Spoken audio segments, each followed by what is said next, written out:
I will never be Pauly Walnuts.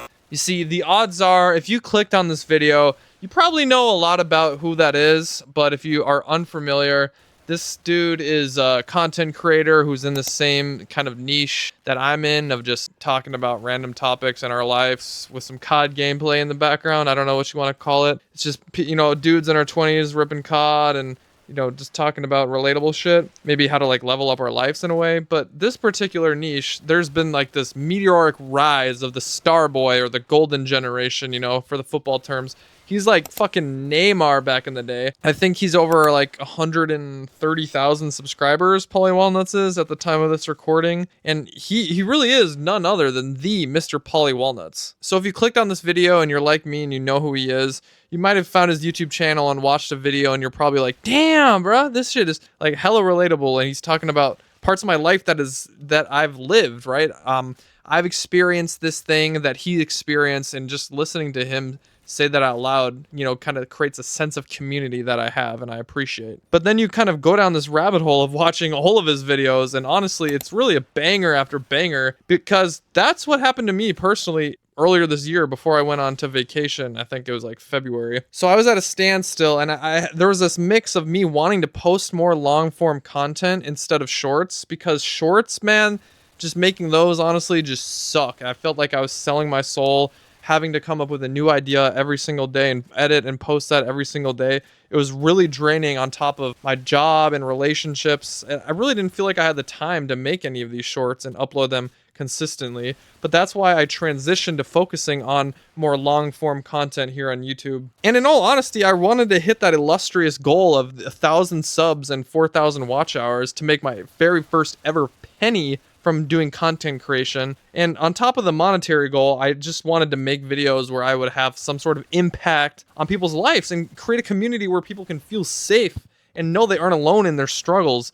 Just like our boy Pauly Walnuts, he kind of done that for me. And so I wanted to do this and repay the community and do it for other people, but at a much smaller scale compared to Mr. Pauly Walnuts. But back to the story. So I get back from vacation, so I was hella motivated because I just spent a couple of weeks abroad. I was feeling motivated, new cultures and everything. So I wanted to go in this like COD gameplay niche, and I wanted to talk about a topic that was really relevant in my mind at the time, which was something about AI. And really, to me, the formula, it seemed pretty simple. Just be as authentic as possible, but also give you guys, the viewers, some value or some sense of community. I eventually wrote the script, recorded the gameplay, edited it, uploaded it. And at first, it was kind of flopping, like it wasn't doing that good. And then out of nowhere, man, I think I woke up one day and it had over like 800 views. And oh man, I'll never forget that feeling. I was so freaking happy. So I wanted this momentum to keep going and going. So I did the same thing with a new topic. And that one got over like 2,000 views, about me ranting about corporate life.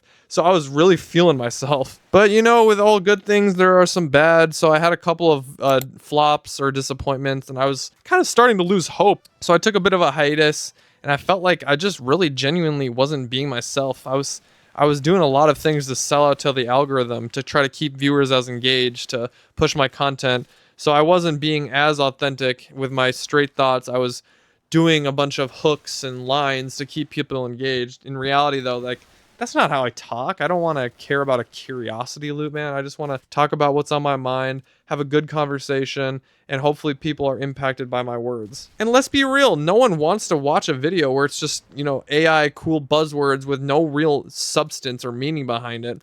And that's when I realized that if I wanted to succeed at this YouTube thing, at least in my standards, I just need to be myself. And I realize that the growing process will be slower if I'm not catering to the algorithm, but the viewers and the subs, they'll come over time, and I just had to keep reminding myself of that. And I think about like other stuff in our life, other aspects, it really applies too, because it's better in the long run to have really a smaller and interactive community or fan base where we can interact with each other than, rather than having millions of subs.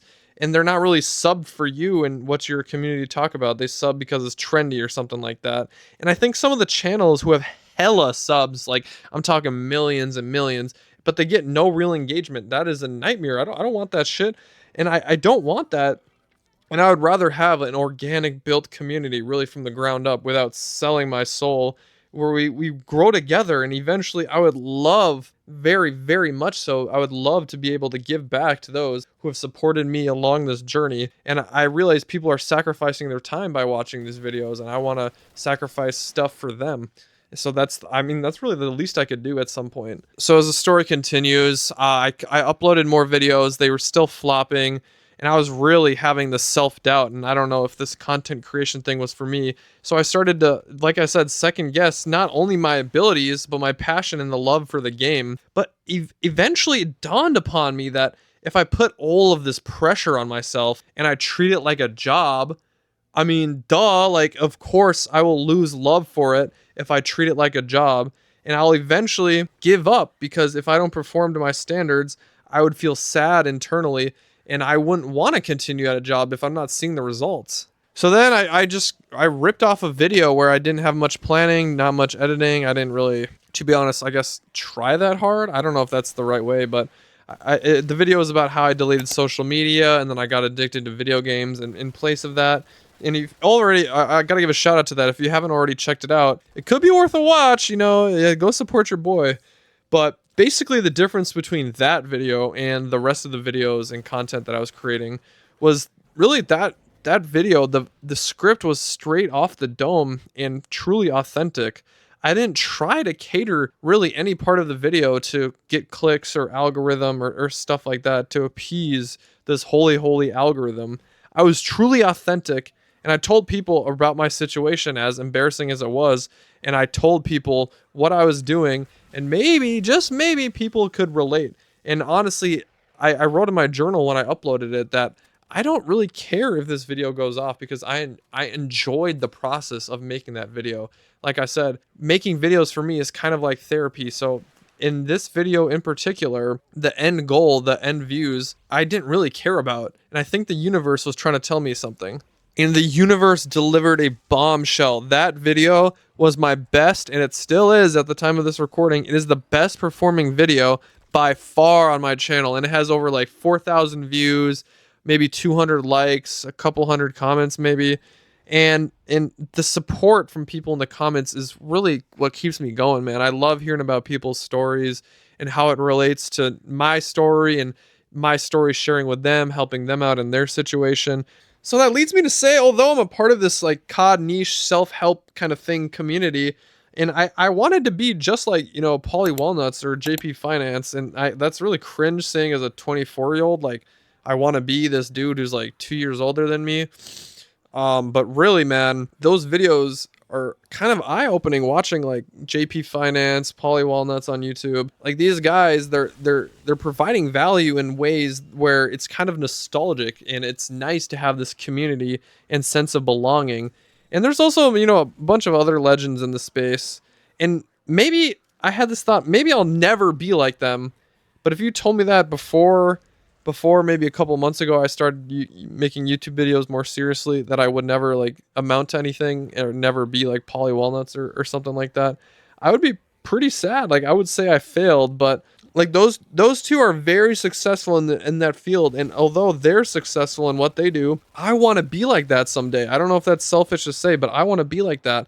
I want to be able to have some sort of side income by helping people, by producing videos that are relatable and entertaining, and also make a little side income, so maybe I could retire early for my corporate job, man. That's really, I don't know if that's so sad to say out here, but I would love to have just, you know, an extra income where I can retire earlier, so I don't have to be a corporate wage slave.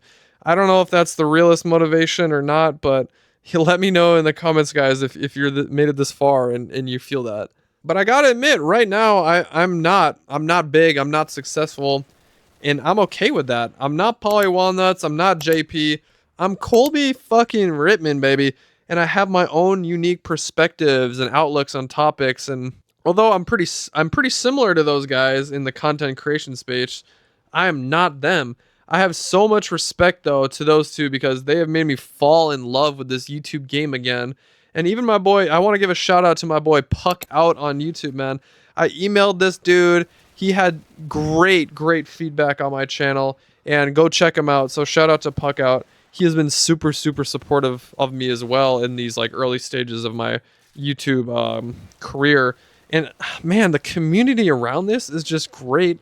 And I love nothing more than being a part of it and being a member and sharing these experiences with other people. So in the beginning, I told myself that I would try out this like niche COD community content creation style for 10 videos.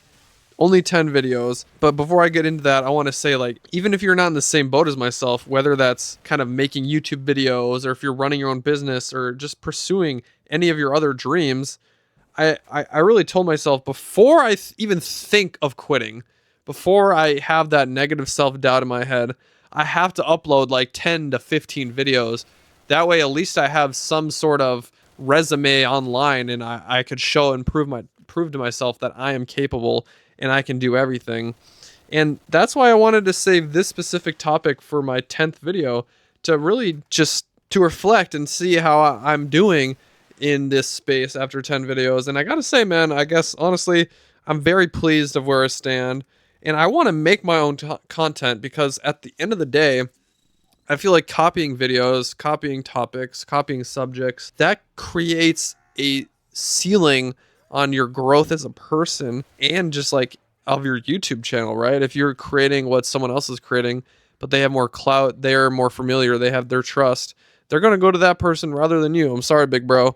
That's been a hard lesson that I've had to learn. And I mean, this journey definitely has not been easy. And I got to point out that authenticity and personality really are what make videos stand out nowadays. Like, I think to how Mr. Beast is right now, most subscribed guy to YouTube, no one subscribed to him really for his personality.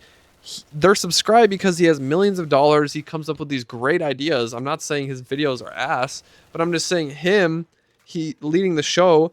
They're not watching because it's Mr. Beast. They're watching because of the freaking production or something like that. There's no personality in this guy, man. He just has that creepy ass fake smile with the eyebrows that don't lift when he smiles, man. That shit's kind of scary. But once again, if you made it this far, I want to give a shout out to everybody who has watched this and everybody in this community and in this space, because really, man, this is just the beginning. Road to 1,000 subs starts now. We've been on this road for a while, and I'm not going to stop until we hit that fucking goal, baby.